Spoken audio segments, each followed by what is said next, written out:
heavyweight champion of the world, Joe Frazier. Heavyweight champion of the world, Muhammad Ali. Magandang araw mga kaboxing.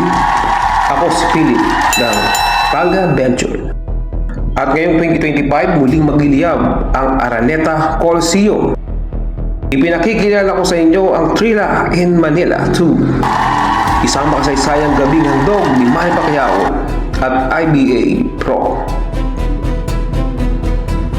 50 taong matapos ang legendary na laban ni Muhammad Ali at Joe Frazier noong 1975, babalik ang sigla, ang init at ang tapang ng boxing sa mismong lugar kung saan ito nagsimula, sa Smart Araneta Coliseum sa Quezon City. Ang event na ito ay pinamagatang Thrilla in Manila 2, handog ng MP Promotions ni Manny Pacquiao at ng IBA Pro, at gaganapin sa October 29, 2025. Sabi nga ni Manny Pacquiao, ang unang Thrilla in Manila ang nagsindi ng apoy sa puso niya bilang batang nangangarap. At ngayon gusto niyang ipasa ang apoy na iyon sa bagong henerasyon ng mga boksingero. Bilang CEO ng MP Promotions, layunin ni Pacquiao na muling ipakita sa mundo ang fighting spirit ng mga Pilipino. Isang gabi ng mga laban na magtataas ng bandera ng Pilipinas sa buong mundo. Mga kaboxing, ito na ang lineup na magpapatigil ng mundo sa October 29. Para sa main event, Melvin Jerusalem, pambato ng ating bansang Pilipinas, versus Shakolwa Kose ng South Africa. Ito'y paglalabanin nila para sa WBC minimum weight title.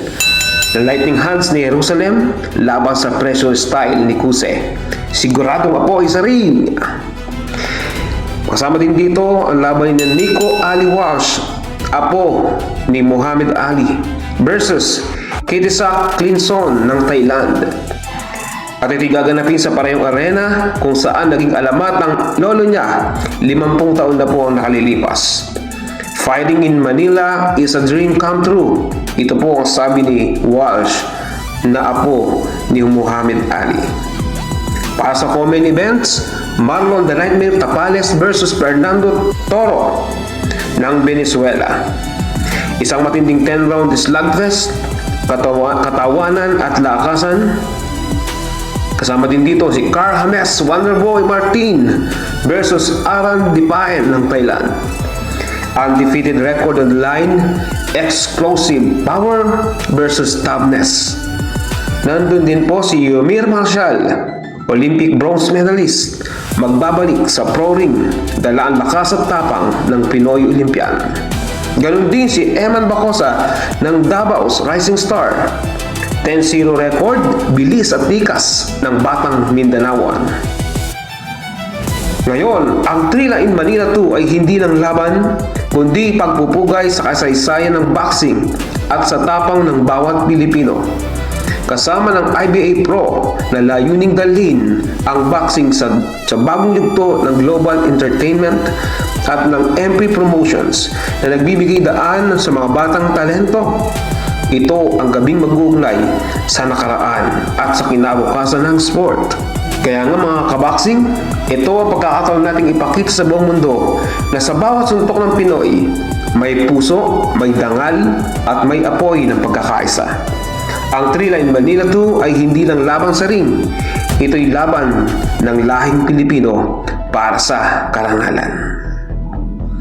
Kaya sa October 29, 2025, sama-sama tayo sa suporta, manood ng laban sa Smart Araneta Coliseum gaganapin para sa Thrilla in Manila 2, ang bagong kabanata ng ating kasaysayan sa boxing. Ako si Philip ng Paga Venture nagsasabing, ang bawat suntok ng Pilipino ay alon ng tapang na umaabot sa buong mundo. Kita-kits sa laban. Magandang gabi, boxing fans.